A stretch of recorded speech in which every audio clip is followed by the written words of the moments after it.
Permanent police presence in the vicinity of a medical center is somewhat unusual. But when patients are being preyed upon while accessing healthcare, the notion of visiting a clinic becomes a real safety concern. The senseless murder of Shakiti Bizer on August 31st, a short distance away from the Matron Roberts Polyclinic, underscores a need for officers to be stationed nearby, particularly since services offered at the facility are also sought by persons belonging to feuding groups.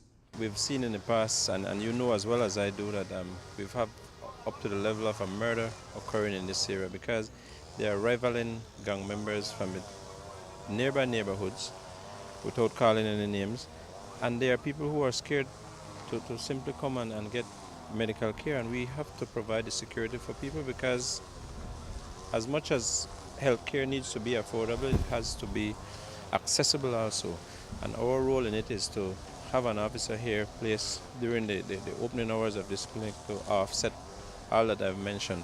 Experiencing firsthand what has been taking place just outside their offices, the management and staff at Matron Roberts reached out to the Ministry of Health for assistance. Alexia Rosado is the administrator at the polyclinic. We all know of the increase of crime that's happening in our area. The initiative, we had several meetings where we are now in partnership with the police department. We are very thankful for Mr. Gillett for assisting us with this initiative. The Ministry of Health Central Health Region constructed the booth. The booth was constructed at our end, and we're having the police department assisting us with officers to be stationed in the area. These men and women of law enforcement are essentially being assigned to the booth to prevent a recurrence of what happened here 2 months ago. The incident has created a palpable fear among persons looking for medical treatment. We're ever so sorry that a murder did occur, but we're trying our best to not let that repeat itself. So in essence, there are some things that will be achieved by doing this, and one of them is to improve on the police's response to reports of crime.